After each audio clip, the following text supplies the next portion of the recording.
नमस्कार दोस्तों, मैं हूँ केवल बिंब मात्र, विस्तृत संसार तुम्हारा है, और जिससे अंतःसंग सुगंधित वो अभिसार तुम्हारा है। हर पूजा का प्रथम पुष्प है तुम्हें समर्पित है शिव जी, मेरे इन पूरे भावों पर बस अधिकार तुम्हारा है, मेरे इन पूरे भावों पर बस अधिकार तुम्हारा है। आइए और हमारी पूरी भावों में समा जाइए, हमारी कलम की नोक पर रहिए, हमारी जीवा में बसिए, हमारे जहन में बसिए। हम जो भी कहें, हम जो भी लिखें, हम जो भी बोले, वो देश हित में हो, लोक हित में हो, समाज हित में हो, दिलों से निकले और दिलों तक पहुंचे। कुछ इसी तरह की रचनाएं कहने वाली, कुछ इसी तरह की दिल की मलिका, खूबसूरत इंसान मैं कहूंगी, और उसके बाद एक खूबसूरत साहित्यकार जो विदेश में भी अपने देश के परचम को लहराए हुए हैं, तो हिंदी और हिंदी साहित्य की सेवा में कई सालों से कार्यरत है। सोचा कि ऐसी शख्सियत से आपको मिलवाया जाए, आपके रूबरू कराया जाए, आपसे बातचीत की जाए। हमने उनसे बात की, हालांकि हमारे और उनके समय में काफी अंतर है, इसके बावजूद भी वो हमारे साथ जुड़ने के लिए तैयार हुई। आदरणीय डॉक्टर सुनीता शर्मा जी हमारे बीच में हैं। हम आपका बहुत बहुत स्वागत करते हैं सुनीता जी, बहुत बहुत अभिनंदन करते हैं पथगामिनी पेश इस नमस्कार मंच। जी। नमस्कार। नमस्कार और मंच को नमन। पथगामिनी बहुत के बहुत मंच स्वागत है आपका सुनीता जी। जी। नमस्कार। और पथगामिनी तो ऐसा मुझे लगता है कि जैसे मेरा अपना ही मंच है, क्योंकि पथगामिनी के मंच से अंतरराष्ट्रीय मंच जो जी है जी अब आप क्योंकि तो अंतरराष्ट्रीय हो ही गया वो। जी बिल्कुल। तो वैसे भी हैं जी। जी, इससे पहले भी अगर देखा जाए तो मैं अपनी कहानियां इस मंच से सुना चुकी हूँ, और जी मंजुला जी से तो बिल्कुल ऐसा ही लगता है कि जैसे कोई पुरानी सखी हैं और बिछड़ी हुई हैं और उनसे मुलाकात हुई है, और आज आपसे भी रूबरू होकर और आपसे बातचीत कर कर मुझे बहुत बहुत अच्छा लगेगा। और सोनिया जी, वैसे भी आप तो किसी परिचय की मोहताज नहीं है, आपको सब जानते हैं। तो इतने सुंदर मंच से, इतने सुंदर अंतरराष्ट्रीय मंच से, पथगामिनी के मंच से जोड़ने के बहुत लिए शुक्रिया। और आज चलिए आपका दिन है और हम आपसे बातचीत करते हैं। आज आपके बारे में हम जानते हैं डॉक्टर सुनीता शर्मा। तो सबसे पहले मैं आपकी शुरुआत ही जानना चाहूंगी कि आपका बचपन कहाँ बीता, कैसा था, और आप पढ़ाई के दिनों से ही क्या ऐसे कार्यों में आपकी रुचि थी, या अचानक से ये शौक आपको पैदा हुआ लिखना, पढ़ना और बोलना? जी, आप तो मुझे बिल्कुल बचपन की यादों में ले गई। बहुत ही अच्छा लग रहा है। मेरे जो पिता डॉक्टर राजपाल शर्मा, वो उस टाइम रीडर होते थे, प्रोफेसर नहीं होते थे। प्रोफेसर बाद का आया है टाइटल।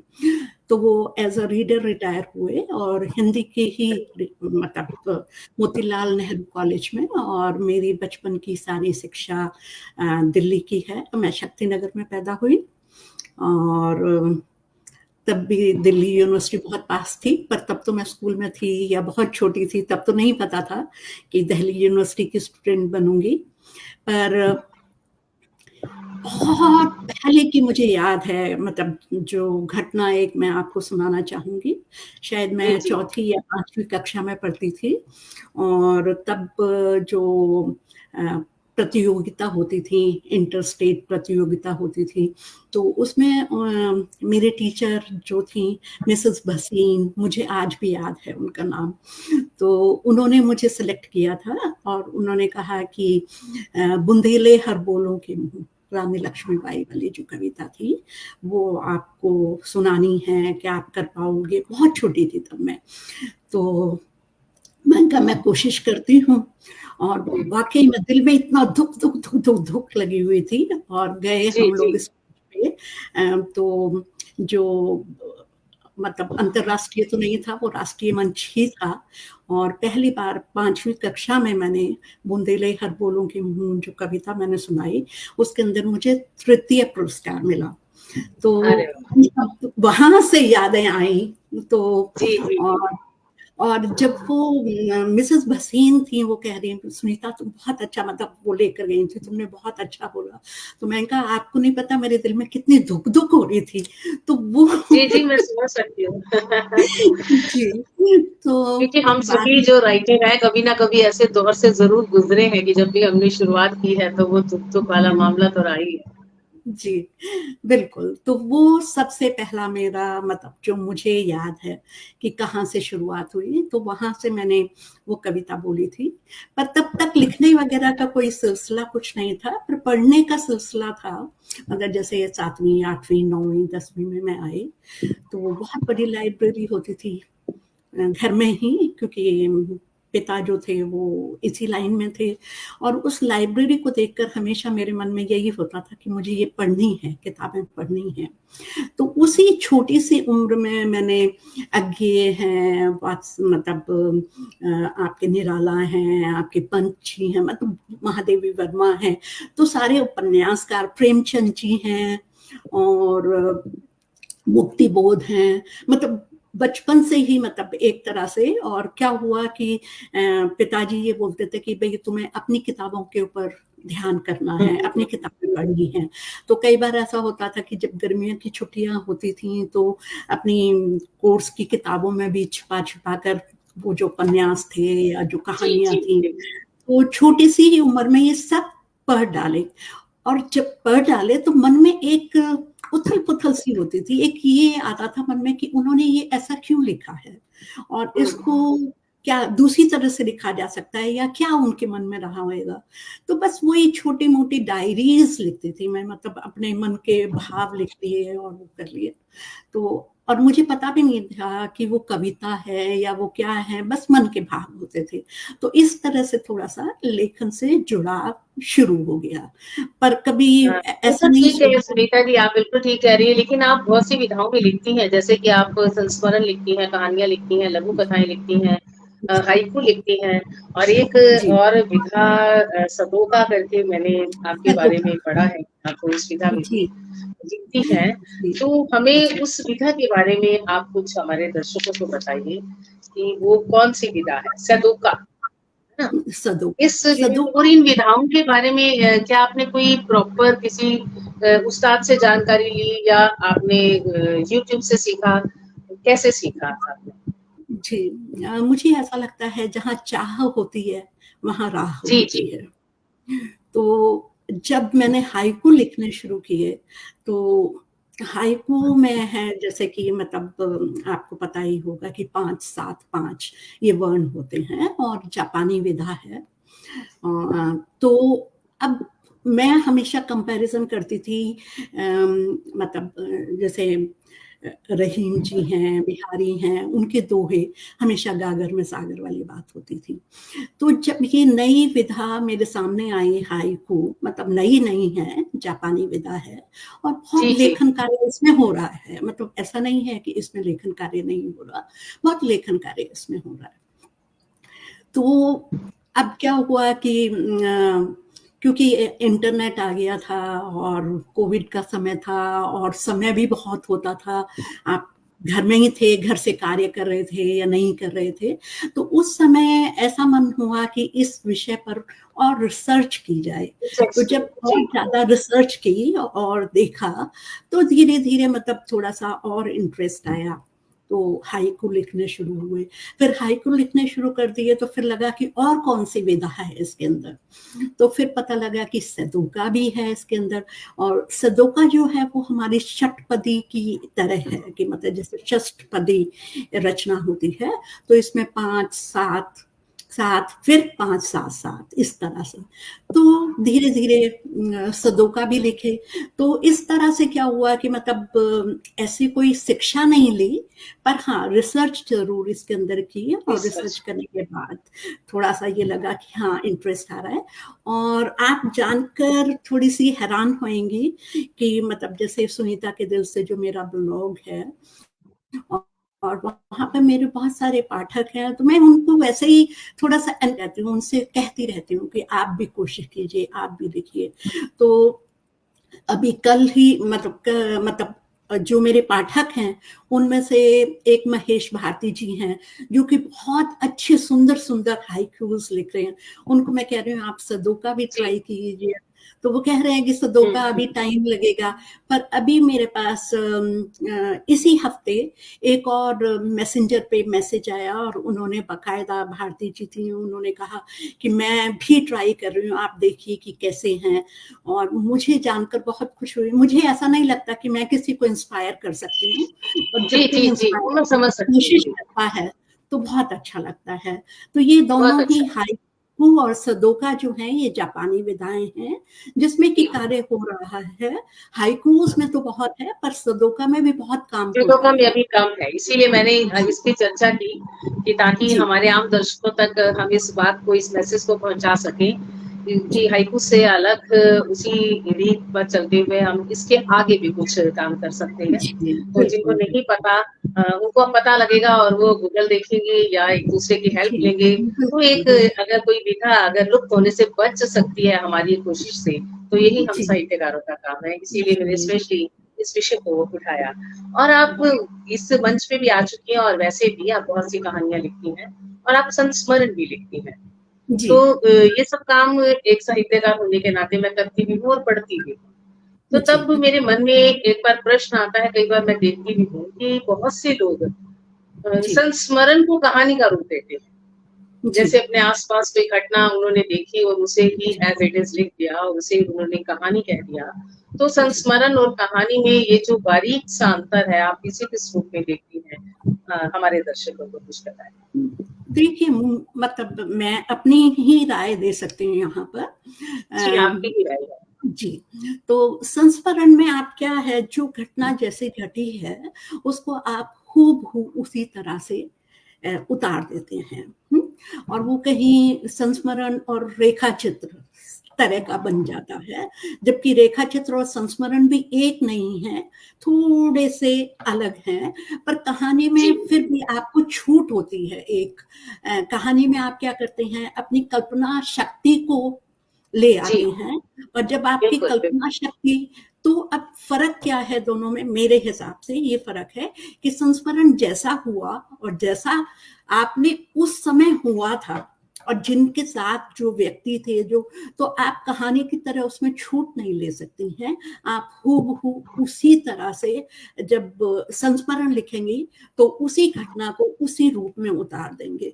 तो ये मुझे ये लगता है कि संस्मरण और कहानी में, पर बहुत से लोग करते हैं ऐसे कि संस्मरण को जी, कहानी का जी, रूप दे देते हैं, और वो भी बहुत अच्छा है। पर मुझे ये लगता है कि विधाएं अगर हम अलग अलग ही रखें, तो थोड़ा एक, क्योंकि कहानी कहानी है और जी, जी, जी, संस्मरण संस्मरण है, तो अगर बिल्कुल। संस्मरण संस्मरण की तरह ही लिखा जाए, उसको कहानी का रूप देना बहुत अच्छा है। क्योंकि जब लोग बाग, क्योंकि कहानी में आपकी कल्पना शक्ति थोड़ी सी समावेश जब हो जाता है, तो वो संस्मरण जो है, वो कहानी का जब रूप ले लेता है, तो कहानी अच्छी लगती है पढ़ने में। जी, जी, वो लोग बाग ज्यादा आकृष्ट होते हैं कहानी को लेकर संस्मरण की बजाय। पर संस्मरण जो है वो अपने आप में एक इतनी उन्नत विधा है, तो मुझे ये लगता है कि संस्मरण को संस्मरण की तरह ही रखा जाए। जी बिल्कुल ठीक कहा आपने। मैं आपकी बात से बिल्कुल सहमत हूँ क्योंकि मैं भी ऐसा ही मानती हूँ, आपकी बात बहुत अच्छी लगी। सुनीता मैम, आप राष्ट्रीय अध्यक्ष हैं विश्व साहित्य सेवा संस्थान की। जी तो ये कहाँ है और किस तरह से आप इस पद पर हैं और इस पद पर रहते हुए आपको किस तरह के कार्य करने पड़ते हैं हमारे जी, साहित्य के? ये जो संस्था है, ये साहित्यिक और सांस्कृतिक संस्था है, और इसके जी, जो अध्यक्ष हैं वो तोमर जी हैं। और जो तोमर जी हैं वो बहुत अच्छे राइटर हैं, और वो फेसबुक पर बहुत ज़्यादा, अगर आप देखेंगे उनके नाम से, तो आपको पता लगेगा कि हमेशा ही वो काफ़ी एक्टिव रहते हैं और सब लोगों को बहुत प्रोत्साहित करते हैं। और ये जो संस्था है, ये न्यूज़ीलैंड में हम लोग कोशिश कर रहे हैं कि माओरी जो भाषा है, अगर उसका अनुवाद हम कर सकें हिंदी से माओरी में या माओरी से हिंदी में, और इस तरह के तो कार्यक्रम चल रहा है और कुछ एक चीजें बहुत ज्यादा पाइपलाइन में हैं, और यहाँ की मैं राष्ट्रीय अध्यक्ष हूँ न्यूजीलैंड की, जिसमें कि खाली आप न्यूजीलैंड कौन से नहीं। सन में न्यूजीलैंड शिफ्ट हुई थी मैम? कब जी आप न्यूजीलैंड शिफ्ट हुई थी? बहुत समय हो गया, 23 साल हो गए अच्छा न्यूजीलैंड आए अच्छा अच्छा। हुए। तो जी आप जब इंडिया में थे तब भी लेखन कार्य से जुड़े थे, या वहां जाके आपको लगा ऐसा? जी, लेखन कार्य से मैं जुड़ी हुई थी उस समय, और मुझे ऐसा लगता है सोनिया जी कि जहाँ का दाना पानी आपका लिखा हुआ है, आप वहाँ पर अपने आप पहुँच जाते हैं। जी वो तो है। मैंने तो कभी नहीं सोचा था कि मैं इंडिया से बाहर कभी, भारत से बाहर कभी जाऊंगी। और उस समय मैं, मतलब जब मैं कॉलेज में थी तो मैं युग मंच से जुड़ी हुई थी, काफी कार्यक्रम हम जी युग मंच पर हमने किए, बहुत सारी मेरी पुस्तक थी, मैं दिखाती हूँ आपको, मैं गांधारी नहीं। जी तो इसकी जो भूमिका थी वो डॉक्टर ललित शुक्ल जी ने लिखी, क्योंकि मतलब साहित्यिक लोगों के साथ उठना बैठना शुरू से ही था। और उसके पश्चात ये 1997 में मेरी ये वाली पुस्तक प्रकाशित हुई, तब मैं भारत में ही जी। थी। और उसके बाद फिर ये जो मैं गांधारी नहीं, ये मेरा काव्य संग्रह है, जिसके अंदर मेरी प्रारंभिक हाँ, जो इसी मैं के बारे आपको में हम बता जानना चाहेंगे, इसके बाद आपकी बात पूरी हो जाए, क्योंकि अगला जी मेरा प्रश्न मैं गंधारी नहीं से ही था। आप अपनी बात जी कंप्लीट कीजिए पहले, फिर जी, हम। उसके बाद फिर ये जागृति हमारी पुस्तक, ये कहानी संग्रह था, जो कि ये तब भी जब मैं भारत में थी तभी प्रकाशित हुआ था। और मुझे, जैसे मैं बता रही थी कि दाना पानी खत्म हो गया भारत का, और जी जी। भारत भूमि से मैं यहाँ पर न्यूजीलैंड आज से 23 साल, लगभग 23 साल। तो मतलब जब भी ऐसा हुआ कि मुझे लगा कि अब मेरी यात्रा बहुत अच्छी तरह से चल रही है, आगे मैं बढ़ूंगी, और भगवान ने कहा तुम्हारा यहाँ का काम खत्म है, अब तुमने यहाँ नहीं रहना है, अब आप जाइए आगे और कार्य कीजिए, और आपके लिए कार्यभार है, आगे संभालिए। तो इस तरह से हुआ जी। बहुत अच्छी बात है कि हमारे देश से एक होनहार साहित्यकार ने जन्म लिया, और उसने हमारे देश के परचम को विदेशों तक लहराया। बड़ी बात है कि वहां जाने के बाद भी आप अपनी जमीन, अपनी मिट्टी से जुड़ी रही, अपने साहित्य से जुड़ी रही, और इसको जी आपने और ज्यादा पल्लवित और पुष्पित किया। बहुत बहुत शुक्रिया आपका सुनीता जी, और वो जो लोग हमारे साथ जुड़े हैं इस मंच की दूसरी तरफ, आप सबका भी जी मैं बहुत बहुत स्वागत और अभिनंदन करती हूँ। पाठक सर, कथेगामिनी जी, ये कौन है, सुधाना शाही जी, आपको और भी जितने लोग मेरे नाम स्क्रॉल हो गए हैं, आप सभी यूं ही बने रहिए, और हम सब आपसे सुनते रहेंगे। प्रदीप श्रीवास्तव जी, आपको भी सादर प्रणाम। प्रदीप जी, आप बने रहिए और सुनीता जी की इस बातचीत को सुनते रहिए। तो हम जी, बात कर रहे हैं मैं गंधारी नहीं, मैं इस विषय पर गांधारी हम बात नहीं। कर रहे थे। जी जी, तो ये किस तरह की पुस्तक है, इसमें किस तरह की कविताएं आपने कही हैं, और कोई कविता अगर हमें सुनाना चाहे तो हम जरूर जी सुनाएंगे। बिल्कुल। ये मेरी बहुत प्रारंभिक, जब मैं कॉलेज में पढ़ती थी तब की रचनाएं हैं, और युग मंच वगैरह से भी कुछ कविताएं काफी प्रसिद्ध हुई थी जो कि मैंने पढ़ी थी। और अगर आप कहें तो मैं एक कविता लेना चाहूंगी, मैं गांधारी नहीं से, एकलव्य जो है, और आप देखेंगे कि मैं देख लेती हूँ कहाँ है, तो मैं निकालती हूँ उसको। तो ये जो कविता है, ये आप, मैं बता रही हूँ आपको कि मैं दिल्ली यूनिवर्सिटी में पढ़ती थी, और तब मैंने ये कविता लिखी। और ये कविता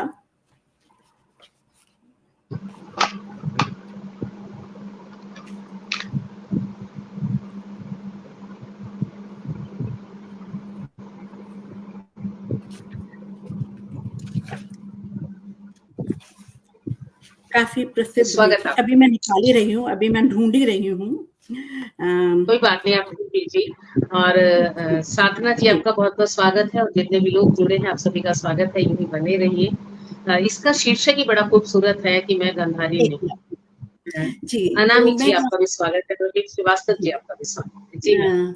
मैं गांधारी नहीं जो काव्य संग्रह था, तो जैसे आप देख ही रहे हैं कि इसके नाम से ही कि मतलब अगर आपके पति अंधे हैं या समाज अंधा है, तो ये ज़रूरी नहीं है कि आप अपनी आँखों पर पट्टी बाँधकर उनका अनुकरण करें, बल्कि ये है कि आप उनको रास्ता दिखा सकते हैं। तो एकलव्य मैं इससे कविता लेना चाहूँगी। विश्वविद्यालयों में छात्रों के रूप में पैदा किए हैं जो एकलव्य हज़ारों की संख्या में। विश्वविद्यालयों में छात्रों के रूप में पैदा किए हैं जो एकलव्य हज़ारों की संख्या में, मांगते हैं वे आज अपने कटे हुए अंगूठे का मूल्य। मांगते हैं वे आज अपने कटे हुए अंगूठे का मूल्य, क्योंकि गुरुओं ने भी तो उन्हें विरासत में दी है कुंठा, विश्वासहीनता एंड पुरुषत्वहीनता और बुद्धिहीनता। क्योंकि गुरुओं ने भी तो उन्हें विरासत में दी है कुंठा, विश्वासहीनता, पुरुषत्वहीनता और बुद्धिहीनता, ताकि वे कटे हुए अंगूठे फिर से धनुष बाण उठाकर बेकारी, भुखमरी, गरीबी का ना कर सकें सहार। ताकि वे कटे हुए अंगूठे फिर से धनुष बाण उठाकर बेकारी, भुखमरी, गरीबी का ना कर सकें सहार। किंतु क्या वे भूल गए कि आधुनिक युग में कटे हुए अंगूठे फेंके नहीं जाते, वरन जोड़े जाते हैं। किंतु क्या वे भूल गए कि आधुनिक युग में कटे हुए अंगूठे फेंके नहीं जाते, वरन जोड़े जाते हैं, जो फिर से खड़े होकर मांगने लगते हैं अपने प्रश्नों का उत्तर नए संदर्भों में। जो फिर से खड़े होकर मांगने लगते हैं अपने प्रश्नों का उत्तर नए संदर्भों में, और ना ही वे इतने नादान हैं कि उनकी शिक्षा के प्रतिदान में दे दें अपना अमूल्य अंगूठा। और ना ही वे इतने नादान हैं कि उनकी शिक्षा के प्रतिदान में दे दें अपना अमूल्य अंगूठा, जिससे कि वो नपुंसक होकर कुंठाहीनता और अविश्वास में ही पैदा करें अपनी नई संतान। और ना ही वे इतने नादान हैं कि उनकी शिक्षा के प्रतिदान में दे दें अपना अमूल्य अंगूठा, जिससे कि वे नपुंसक होकर कुंठाहीनता और अविश्वासों में ही पैदा करें अपनी नई संतान। क्या बात है, बहुत ही खूबसूरत आपका ये चिंतन। अवधेश कुमार अवधेश जी हमारे साथ जुड़े हैं, आदरणीय आपको सादर प्रणाम करती हूँ। और वो कह रहे हैं कि बहुत ही प्रखर प्रगतिशील चिंतन, इसमें कोई शक नहीं है। मैं एक बात और सुनीता जी आपसे जानना चाहती हूँ। वैसे मैं तो छंद भी लिखती हूँ और छंद गुप्त भी लिखती हूँ, कहती हूँ, लेकिन बहुत से लोग ऐसे हैं जो छंद गुप्त को कविता ही नहीं मानते, चाहे वो हाइकू है, चाहे वो सरोपा है या छंद गुप्त कविता है। तो आप जबकि बहुत खूबसूरत आपने ये जो बात कही है, आप क्या कहना चाहेंगे इस विषय पर? देखिए, वैसे तो ये है कि कविता है तो उसमें थोड़ा सा लय, छंद, तुकांत कुछ तो होना चाहिए जिससे कि वो कविता लगे। ऐसा ना हो कि बिल्कुल गद्य रूप में आप लिख रहे हैं। पर जो आधुनिक कविता है, तो आधुनिक कविता में मतलब इस तरह का कुछ नहीं है। वो काफी सपाट, काफी सीधी। और दूसरी तरह से अगर देखा जाए तो मुझे कबीर बहुत अच्छे लगते हैं। वो इसलिए अच्छे लगते हैं कि उन्होंने भाषा के रूप में किसी भी तरह से उसको दरदरा करके, या जो भी अपनी भाव जो वो व्यक्त करना चाहते हैं, उन्होंने अपने भाव व्यक्त किए हैं। और भाव जो व्यक्त किए हैं उसके अंदर उन्होंने, चाहे वो देशज है, तद्भव है, तत्सम है, कैसे भी शब्द हैं उनका प्रयोग किया है। और मतलब उनसे अच्छा, मतलब जो एक कविता कहीं पे समाज का आईना होती है, तो उनसे अच्छा तो वो समाज सुधारक कोई नहीं है। या मैं उसमें नहीं पढ़ूंगी कि कविता समाज का वो है कि नहीं है। पर मैं कहना ये चाहती हूँ कि कविता लय, छंद, मतलब जैसे है आधुनिक कविता, कहीं ना कहीं इन सब से परे है।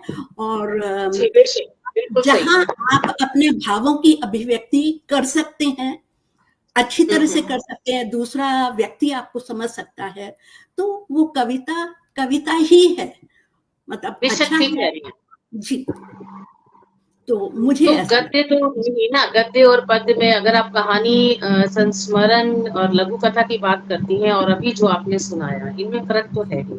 ऐसे तो वो आता दो टूट कलेजे के, करता पछताता पथ पे है। जी, जाता। जी, जी, तो हमने तुकांत इसका बनाया है ना, तुकांत तो हम अभी अपनी कविता को लय युक्त तो हम पढ़ने के स्टाइल से कर ही लेते हैं, अगर थोड़ा-सा भी उसमें हो, लेकिन छंद में जी, तो ये भी नहीं है। और ये जी, खूबसूरत कविता है, बहुत खूबसूरत कविता है, जो हम बचपन से पढ़ते आ रहे हैं। जी, तो बिल्कुल। बहुत-बहुत और आपको मेरी बधाई, प्रिय इतनी खूबसूरत कविता है, कविता। मेरी जी, प्रिय हम कविता। सबकी। जी।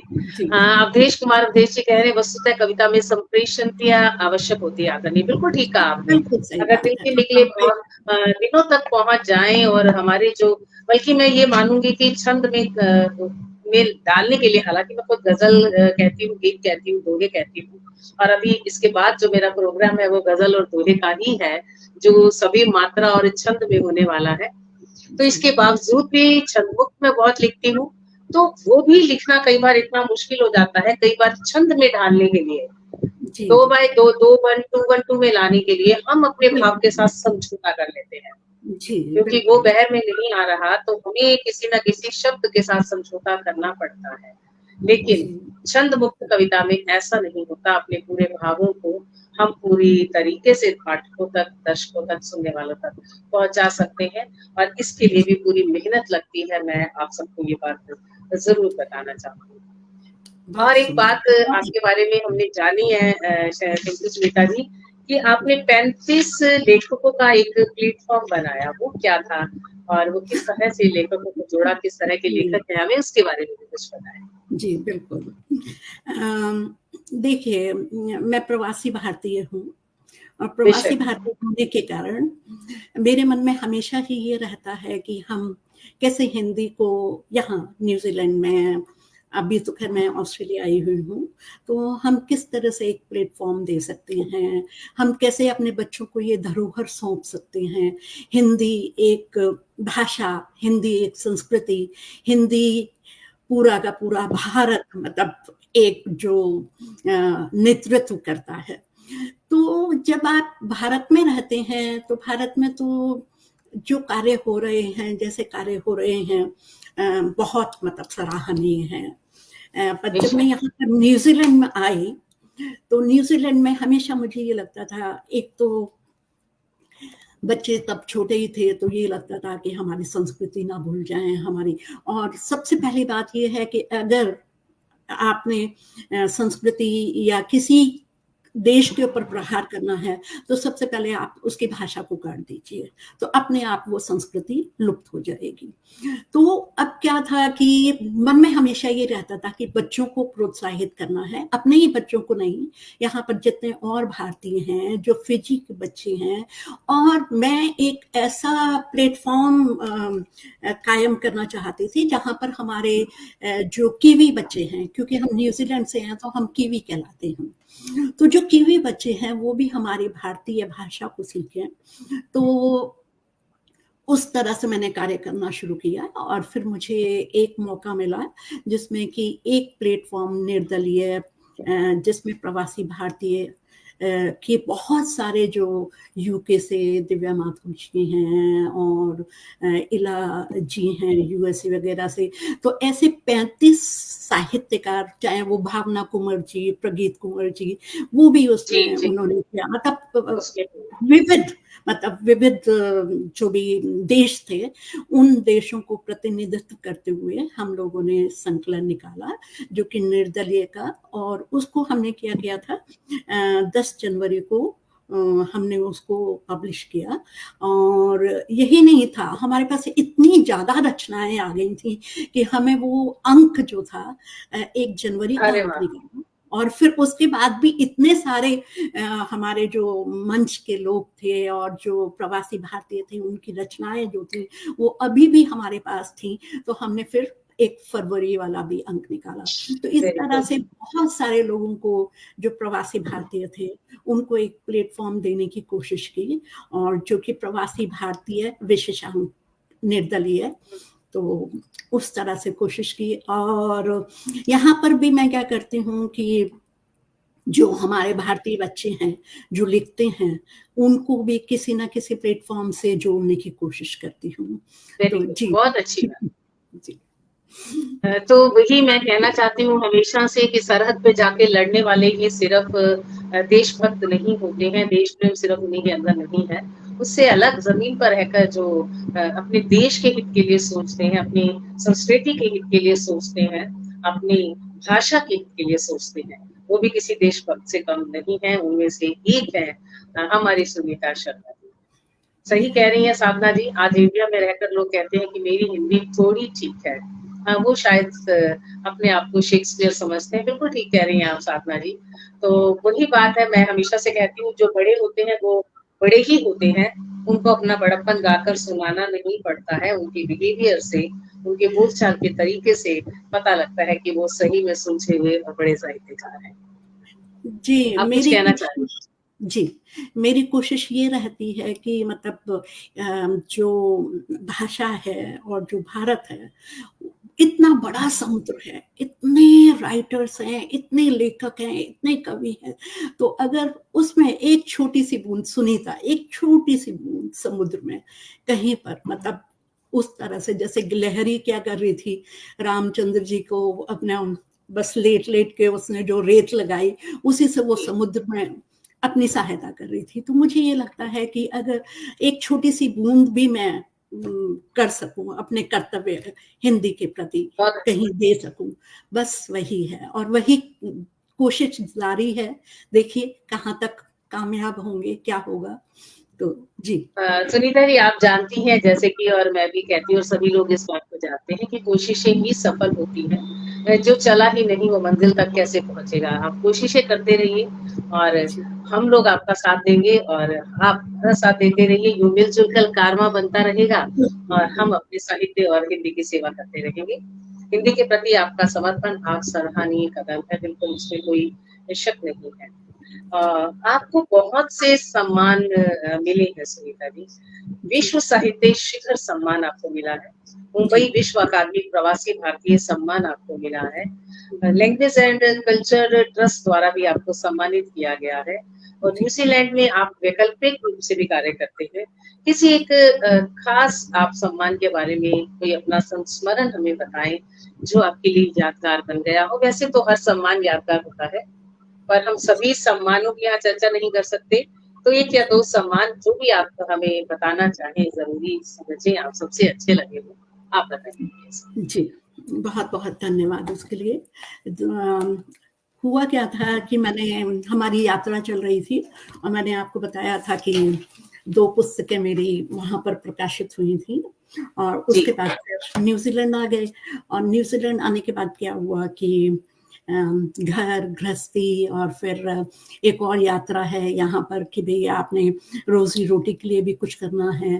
तो वो मैंने मतलब देखा जाए तो मैंने बीएड किया था, एमएड किया था, पीएचडी किया था, और उसके बाद मुझे ये लग रहा था कि हो गया है, अब मैं अपनी मर्ज़ी से पढ़ूँगी जो मुझे पढ़ना होगा। पर जब यहाँ पर आई तो फिर सामने रोज़ी-रोटी की एक और चीज़ थी कि भई यहाँ पर क्या कर सकते हैं आप। तो फिर मैंने यहाँ पर अर्ली चाइल्ड किंडरगार्टन टीचर, उसका मैंने 3 साल डिप्लोमा किया। और यहाँ पे जो टीचिंग प्रोफ़ेशन है वो बहुत ही ऊँचा प्रोफ़ेशन माना जाता है, जिसका कि आपको हर साल रिन्यू कराना पड़ता है अपना जो सर्टिफ़िकेट है कि आप टीचर हैं, और उसके लिए आपकी कैपेबिलिटीज़ हमेशा ऑन द टॉप मार्क होती हैं। तो वो उन सब चीज़ों के पीछे मतलब लिखती थी मैं, पर फिर थोड़ा बहुत लिखना मतलब इन सब चीज़ों के पीछे थोड़ा लिखना जो था वो थोड़ा कम हो रहा था, क्योंकि ज़िंदगी है तो वो तो पहले सारी और चीज़ें देखनी हैं, घर गृहस्थी देखने हैं, बच्चे देखने हैं। तो उसके बाद क्या हुआ कि पर फिर डायरी वही जो डायरीज में आपको कह रही थी कि बचपन से ही आदत थी कि भाई पढ़ा, और भाई क्यों ऐसा। तो कोविड का जब समय आया, तो कोविड के समय में मेरी फिर से एक ये वाली पुस्तक थी, ये वाली अनछुए स्पर्श। जी। और जब ये अनछुए स्पर्श मेरी प्रकाशित हुई, और उसके बाद मुझे मुंबई से केशव राय जी का फोन आया, और उन्होंने कहा कि आपकी ये जो पुस्तक है, सूर्यबाला जी कितनी बड़ी लेखिका हैं, कितना सम्मान उनके लिए, और उनको बहुत पसंद आई है। और मतलब उनसे मेरी सूर्यबाला जी से मेरी मतलब बात भी हुई, और उन्होंने बहुत पसंद की और कविताएं। तो तब उन्होंने कहा कि केशव राय जी ने कि भाई हम आपको सम्मान देना चाहते हैं। तो मुझे तो इतना मतलब गौरव का क्षण लगा कि मतलब एक इतनी अच्छी साहित्यकारा जिनका कि भाई मतलब, क्योंकि मैंने उनकी कहानियां, उनके उपन्यास वगैरह सब पढ़े, साक्षात्कार कर चुकी हूँ मैं उनसे काफी टाइम से मिल चुकी हूँ। इतना सराहती है आपके लेखन को, जो भी करते हैं, और मतलब इतनी बड़ी साहित्यकारा और इतनी सहृदय जिन्होंने कि मतलब, तो मुझे बहुत अच्छा लगा उनसे बात करके। और फिर उन्होंने, और मैंने उनको बताया, क्योंकि जो मेरी पहली रचना थी कहानी, वो थी फांस करके, और वो उनकी जो कहानी थी उसके ऊपर मैंने उनकी, हमारे यहाँ कहानी लगी हुई थी जिसमें कि सिंड्रेला का स्वप्न। तो उसमें सिंड्रेला वो स्वप्न देखती है, और मतलब वो वैसे काम करते, कोयले सिंडर में काम करती है, और वो बड़े बड़े सपने देखती। तो जो मैंने कहानी लिखी थी वो फांस लिखी थी, और फांस में मतलब ये था कि वो जो बच्चा है वो आइसक्रीम खाता है, पर उसके मतलब उसकी इच्छा थी आइसक्रीम खाने की, और उसके पैर में कील लगी थी। तो वो जो कील लगी थी, तो उसको फांस मतलब उसको ये लगता है कि मुझे आइसक्रीम मिले, और जबकि वो कूड़ा करकट बीनने वाला लड़का होता है। तो उन्होंने बहुत सराहा मुझे। तो वो जो क्षण है मतलब मेरे लिए केशव राय जी का और सूर्यबाला जी का, मैं मतलब इतने हृदय से उनको आभार व्यक्त करती हूँ। और मैं तो किसी सम्मान लायक भी नहीं हूँ, मैं तो बहुत बस कोशिश करती हूँ थोड़ा बहुत, पर वो मेरे लिए बहुत गौरवान्वित क्षण था। जी। बड़े लोग सहज ही होते हैं, बिल्कुल ठीक कह रही है साधना जी आप, की बड़े बड़ाई ना करे, बड़े ना बोले बोल, रही मन हीरा कब कहे लाख टका मेरा बोल। स्वयं को बोल कहना कुछ ऐसा ही लगता है। बिल्कुल आपने सही कहा है। जिस दिन हम सोच लेंगे कि हमें हमारी मंजिल मिल गई, जिस दिन हम सोच लेंगे कि हमें सब कुछ आ गया, जिस दिन हम सोच लेंगे कि हम सबसे ऊंचे हो गए और हमसे ऊंचा कोई नहीं, उस दिन शायद हमारी प्रगति, हमारी तरक्की और हमारा सीखना वहीं रुक जाएगा। तो हम ऐसा ना करने दें अपने साथ, और उस सरस्वती माँ ने जो हम पर कृपा की है, क्योंकि देखिए एहसास तो सभी में होते हैं, लेकिन उन एहसासों को शब्दों में अभिव्यक्त करने की ताकत वो ईश्वर और सरस्वती माँ हर किसी को नहीं देती है। वो ब्लेस्ड चाइल्ड होते हैं ईश्वर के, जिन्हें वो ये शक्ति देती है कि अपने एहसासों को वो शब्दों में ढाल सके। और उनमें से एक हम सभी लोग हैं। तो हम एक दूसरे को सुनते रहे, पढ़ते रहे, सराहते रहे, तभी ये कारवां आगे बढ़ सकता है। जी बिल्कुल। सुनीता जी भी सहमत होंगे मेरी इस बात से। बिल्कुल बिल्कुल। जी कह रही कि व्यक्ति अभिव्यक्ति का सर्वोत्तम साधन है, बेशक। जी। तो बहुत अच्छी बातचीत चल रही है हमारी। और देखिए किस सम्मान को इन्होंने सबसे बड़ा सम्मान बताया, हालांकि इससे बहुत बड़े सम्मान फिजिकल रूप में, मैनुअल रूप में इनको मिल चुके हैं साहित्यिक रूप में, लेकिन इन्होंने जिस सम्मान को सबसे बड़ा सम्मान बताया, वाकई वो सबसे बड़ा सम्मान, मैं भी ऐसा ही मानती हूँ। और जितने दर्शक आज हमारे साथ जुड़े हैं, हम आपको भी तहे दिल से नमस्कार करते हैं, वंदन करते हैं, क्योंकि आज का हमारा लाइव समय से अलग है। हम अमूमन इस समय पर लाइव नहीं करते हैं, तो दर्शकों को इतना ध्यान भी नहीं रहता है कि इस समय पर हमें लाइव होगा या हमें जुड़ना होगा। इसके बावजूद भी अगर आप सभी जुड़े हैं, तो ये आपका साहित्य प्रेम ही है कि आप हम लोगों के लिए यहाँ उपस्थित हैं। आपके साहित्य प्रेम को मैं नमस्कार करती हूँ।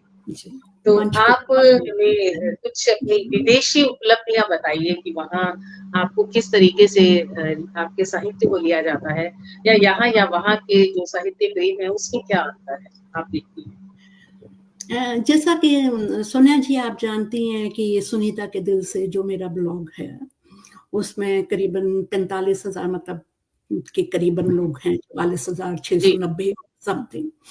तो अब वो जो मेरा ब्लॉग है तो उसमें मतलब हर एक जगह से अंतर्राष्ट्रीय स्तर पर लोग बाग जुड़े हुए हैं और ये मेरा सौभाग्य है कि सबसे ज़्यादा भारत से जुड़े हुए लोग हैं और अम, उसकी जो रीच थी वो कई बार जो पोस्ट की रीच है वो 8 मिलियन तक भी पहुंच जाती है। तो ये मतलब अच्छा लगता है और यहाँ पर न्यूजीलैंड में भी इंडियन वीकेंडर निकलता है, उन लोगों ने मेरा साक्षात्कार वगैरह लिया और जब अंशु स्पर्श और जो नीता भूषण जी जो यहाँ की high commission of New Zealand India हैं, उन्होंने मेरी जो पुस्तक है जो अभी लास्ट ईयर ही मतलब पिछले साल ही प्रकाशित हुई जी है, जी ये है चिर प्रतीक्षित। जी तो इसका विमोचन उन्होंने किया और इसमें से उन्होंने रचनाएं भी पढ़ी और यहाँ पे जो भारतीय समाज एक चैरिटेबल ट्रस्ट है या अभी आप बता रहे थे लैंग्वेज एंड वो ग्रुप है और इस तरह से मैं हाई कमीशन जी के साथ मतलब जुड़ी हुई हूँ। बहुत सारे प्रोग्राम हम लोग करते हैं और बच्चों को प्रोत्साहित करते हैं। बच्चे मतलब देखिए सांस्कृतिक कार्यक्रम है या हिंदी दिवस है तो बच्चे निबंध प्रतियोगिता है या कविता प्रतियोगिता है, तो इस तरह के आयोजन होते रहते हैं और जिसमें मैं वैकल्पिक रूप से मतलब जज बनती हूँ और लोगों को प्रोत्साहित करती हूँ। 26 जनवरी का प्रोग्राम है, 15 अगस्त का प्रोग्राम है या मतलब मेरी जो एक खासियत है वो ये है कि मैं किसी एक ग्रुप से ऐसे नहीं जुड़ी हुई।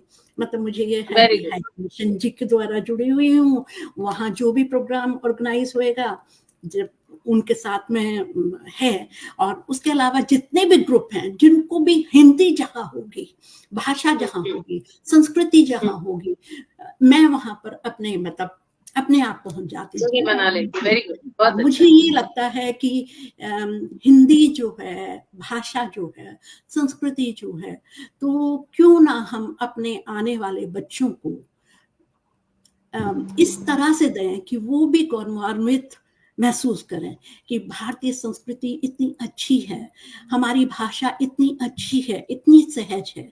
तो उसपे हमारा कोशिश क्या रहता है कि हम लोग हिंदी को यहाँ पर न्यूजीलैंड में चाह रहे थे कि मतलब पार्लियामेंट तक हम लोग लेकर गए थे और हम चाह रहे थे कि एक चौथी भाषा, क्योंकि यहाँ पर अब इतने भारतीय हो गए हैं कि हिंदी जो है वो चौथे पायदान पर आती है। तो हमें ये लगता है कि हम लोगों के हिंदी स्कूल्स खुलें और हिंदी भाषा के रूप में यहाँ पर पढ़ाई जाए। तो हमारे ये जो प्रयास थे वो कहीं ना कहीं इतने सफल हुए कि एक पापा टोय टोय जगह है वहाँ पर हिंदी स्कूल जो कि मेन स्ट्रीम में मतलब खोला गया और भी मतलब तो मतलब जैसे आप कह रहे हैं कि यहाँ पर हिंदी का क्या किस तरह से, तो यही है कि जहाँ पर भी हिंदी भाषा को लेकर या हिंदी मतलब भारतीय संस्कृति को लेकर कोई भी कार्यक्रम कहीं भी हो रहा है, मैं वहां पर हूँ, मैं उनसे जुड़ी हूँ। बहुत अच्छी बात है। तो बस बहुत यही कोशिश रहती है जी। आपको वासुदेव कुटुंबकम कार्यक्रम में भारत सरकार की ओर से भी सम्मान दिया गया था, वो किस तरह का सम्मान था?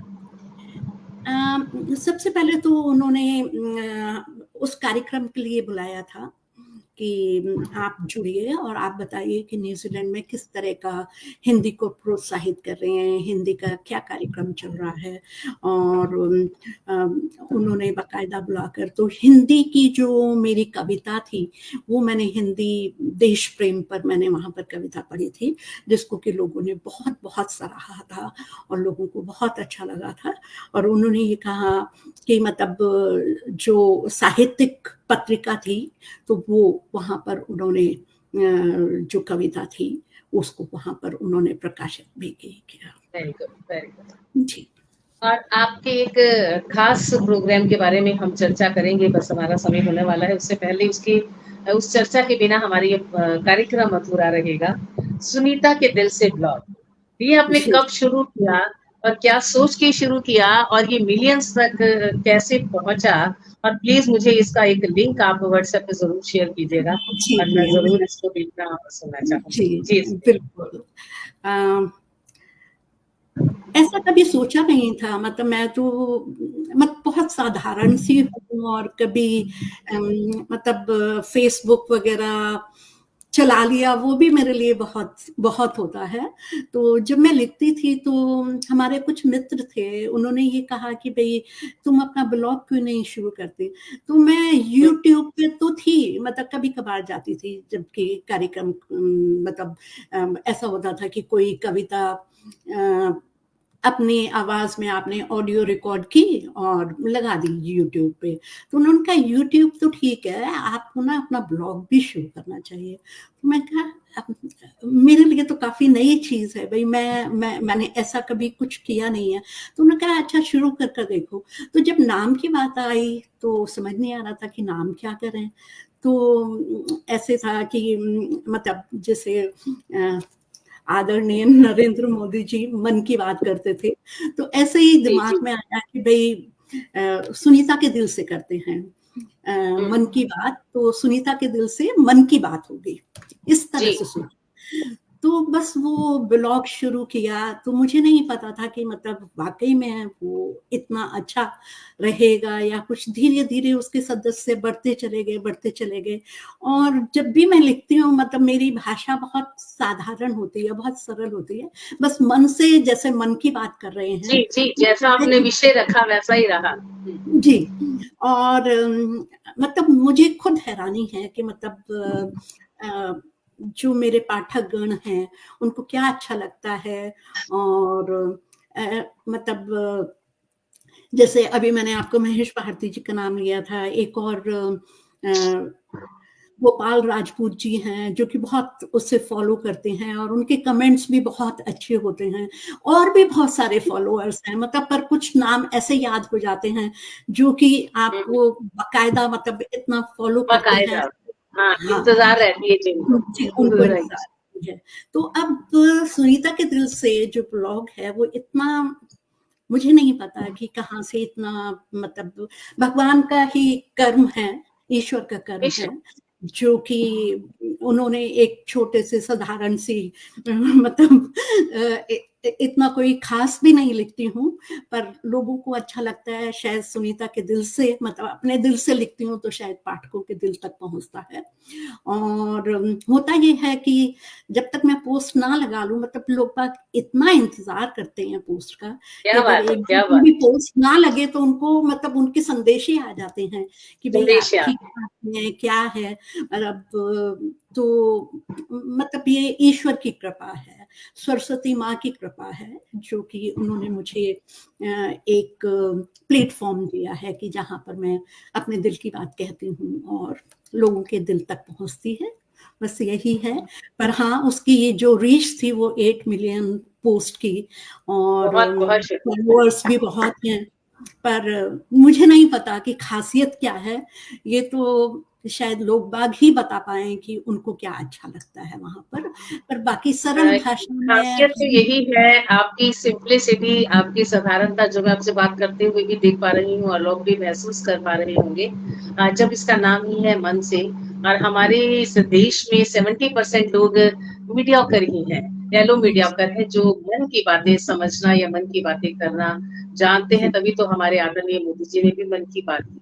तो जब मन बिल्कुल। से निकलती हैं बातें, तो वही मनों को छूती हैं। बस यही जी, एक कारण है कि आपका वो ब्लॉग, उसमें आर्टिफिशियलिटी नहीं है, मुझे जी, लगता है। बिल्कुल। तो लोगों को अपने मन की बात नज़र आती है, इसलिए लोग आपसे जुड़ते हैं, और मैं चाहती हूँ 1 मिलियन से कई मिलियन तक पहुँचे और हम सब भी उसके एक पात्र बने। बहुत-बहुत आपको शुभकामनाएँ। जी। और सुनीता जी, बहुत अच्छा लगा आपसे बातचीत करके। चलते-चलते आप कोई संदेश हमारे लोगों को देना चाहें तो आप दे सकती हैं, और कोई अपनी फ़ेवरेट कविता, संस्मरण, लघु कथा जो भी आप सुनाना चाहें, हम सुनना चाहेंगे आपसे। जी, मैं एक कविता ही लेना चाहूँगी, स्वागत। क्योंकि कहानी वग़ैरह जो है उसमें काफ़ी समय लग जाएगा।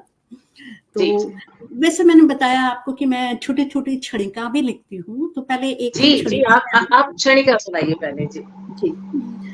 तो अनजान भीड़ में कभी खुद के चेहरे को यूं पहचानना। अनजान भीड़ में कभी खुद के चेहरे को यूं पहचानना अच्छा लगता है, पर भीड़ का हिस्सा ना बनना, क्या बात पर है। भीड़ का हिस्सा ना बनना और भी अच्छा लगता है। गुप चुप, गुप चुप, गुप क्या बात चुप, गुप चुप, मन खामोशियों की आवाज खुद सुनना और सुनाना, फिर हिम्मत, मतलब सुन भी लिया, सुना भी दिया, फिर क्या किया, फिर हिम्मत पर बांध उड़ना अच्छा लगता है। हाँ, हाँ, हाँ। फिर हिम्मत पर बांध उड़ना अच्छा लगता है। क्या अनजान बात कही। भीड़ में कभी खुद के चेहरे को यूं पहचानना, पर भीड़ का हिस्सा ना बनना अच्छा लगता है। बहुत भीड़ का खूबसूरत, हिस्सा ना बहुत बनना अच्छा लगता है। बहुत एक और खूबसूरत। छोटी सी ले रही हूँ। स्वागत। आज आज मिली, किससे मिली मैं? आज मिली मैं उस सदी से, आज मिली मैं उस सदी से जो अभी भी, जो अभी भी है खड़ी हुई उस शहर की पुरानी गलियों में, जो अभी भी है खड़ी हुई उस शहर की पुरानी गलियों में, आंखें मीचे, जो अभी भी है खड़ी पुरानी गलियों में, आंखें मीचे, आंखें मीचे। अभी मेरा क्या भारत जाना हुआ था, क्योंकि मेरे माता पिता अभी वही हैं जनकपुरी, भाई बहन वगैरह भी।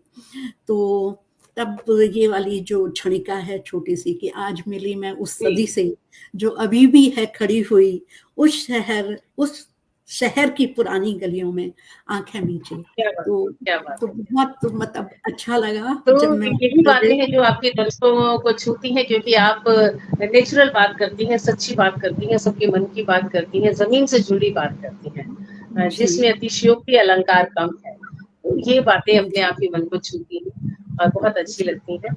तो कोई एक वापस संदेश आप देना चाहें? जी।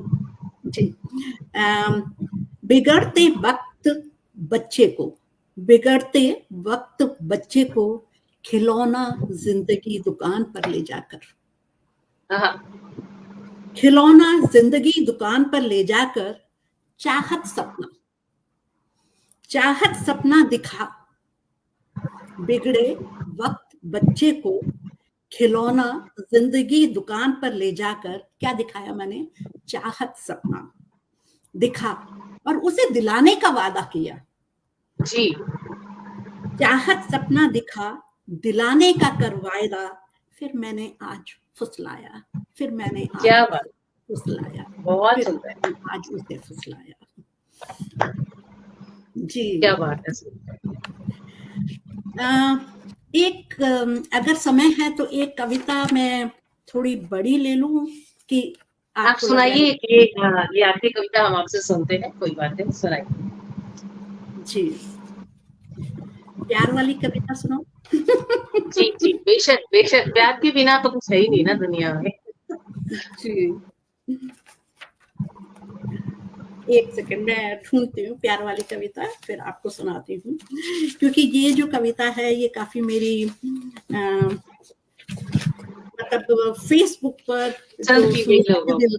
सुनीता के दिल से, तो काफी मतलब लोगों ने पसंद की है, तो मुझे ये लगता है कि एक बार ये वाली कविता मैं लेती हूँ। वह क्यों, अजीब कश्मकश जिंदगी ही थी मंजिल की तलाश में मैं, अजीब कश्मकश जिंदगी की थी मंजिल की तलाश में मैं, कहीं यूं तो तलाश मेरी थी, पर मंजिल पाने को भटक रहा था, वह क्यों। कविता का शीर्षक है वह क्यों। जी, यूं तो तलाश मेरी थी, पर मंजिल पाने को भटक रहा था, वह क्यों। दिल मेरा धड़क रहा था, दिल मेरा धड़क रहा था, पर अनकहे जज्बातों से धड़कन थमी सी थी उसकी क्यों। दिल मेरा धड़क रहा था, पर अनकहे जज्बातों से धड़कन थमी सी थी उसकी क्यों। यूं तो तलाश मेरी थी, पर मंजिल पर पाने को भटक रहा था वह क्यों। क्या बात है। यूं तो प्यास मेरी थी, पर सिसक सिसक कर रूह में उतर रहा था वह क्यों। धूप सी खिलखिला रही थी मैं, धूप सी खिलखिला रही थी मैं, बर्फ सा पिघल रहा था वह क्यों। वाह वाह वाह। धूप सी खिलखिला रही थी मैं, बर्फ सा पिघल रहा था वह क्यों। ऐसी ऐसी खामोश जज्बाती चुपचाप सी मुलाकात, ऐसी खामोश जज्बाती चुपचाप सी मुलाकात, शब्दों के पीछे छुपे हुए मौन को सुन रहा था वह क्यों। शब्दों के पीछे छुपे हुए मौन को सुन रहा था वह क्यों। तलब यही थी, क्या तलब थी। तलब यही थी कि ठहर जाएं कहीं दोनों एक दूसरे में। तलब यही थी कि ठहर जाएं कहीं दोनों एक दूसरे में, पर मुझ में ही बिखर रहा था वह क्यों। क्या बात। पर मुझ में ही बिखर रहा था वह क्यों। यूं तो हर चीज हद में, यूं तो हर चीज हद में, पर ना जाने क्यों यह प्यार बेहद। यूं तो हर चीज हद में, पर ना जाने क्यों यह प्यार बेहद। इसीलिए इसीलिए शायद अधूरे से रह गए हम दोनों ही, इसीलिए शायद अधूरे से रह गए हम दोनों ही क्यों। खुद में खुद तुमको ढूंढते ढूंढते, खुद क्या में बात। कहीं खुद तुमको ढूंढते ढूंढते, खुद में जैसे खुदा ढूंढना तो जैसे वाह। इबादत सा हो गया। यूं तो तलाश मेरी थी, पर मंजिल पर पाने को भटक रहा था वह क्यों। यूं तो तलाश मेरी थी, मंजिल पाने को भटक रहा था जी। बहुत खूबसूरत प्रेम मौन को सुन सकता है, देख सकता है, शब्दों की दरकार नहीं होती। बेशक ठीक कहा मंजुला जी। मेरी चंद मुक्त कविताओं में से एक ऐसी भी कविता है, मैं कल पोस्ट करूंगी, आप पढ़िएगा सभी। जी और बिल्कुल। फिलहाल हम मंजुला जी को, सुनीता जी को बहुत बहुत बधाई देते हैं, बहुत बहुत शुभकामनाएं देते हैं। आपके आने वाले समय के लिए आपको बहुत बहुत शुभकामनाएं। जी आपसे बातचीत करके बहुत अच्छा लगा। जितने भी लोग हमारे साथ जुड़े रहे उनका शुक्रिया। और ठगामिनी अपने पथ को सुदृढ़ करती रहे, आगे बढ़ती रहे। और मंजुला जी ऐसे अच्छे अच्छे लोगों से, ऐसे अच्छे साहित्यकारों से हमें मिलवाती रहे। शुक्रिया आप सभी का। और आपके लिए सुनीता जी कि यार तू मेरी जात को ऐसा कमाल दे, जिसकी जमाना हश्र के दिन तक मिसाल दे। छूनी है आसमां की बुलंदी मुझे खुदा, मेरे परों में जुर्रते परवाज डाल दे, मेरे परों में जुर्रते परवाज डाल दे। आपके कितना पंखों को परवाज मिलती रहे और आप जी। आसमान छूती रहे। बहुत बहुत सोनिया शुक्रिया। जी बहुत बहुत आभार, इतने सुंदर मंच से मंजुला जी का बहुत बहुत आभार और मंच को नमन। मुझे बहुत आनंद आया। मैं आपका सबका तहे दिल से, जो मंच से जुड़े हुए व्यक्ति हैं उन सबका और आप सबका तहे दिल से बहुत बहुत आभार व्यक्त करती हूँ। और यहाँ पर क्योंकि रात हो रही है तो मैं आपको शुभ रात्रि कहूंगी जी। नमस्कार। मंच को आपसे नमन। भी मिलेंगे, फिर मिलेंगे किसी और दिन, किसी और समय। बिल्कुल। नमस्कार। नमस्कार।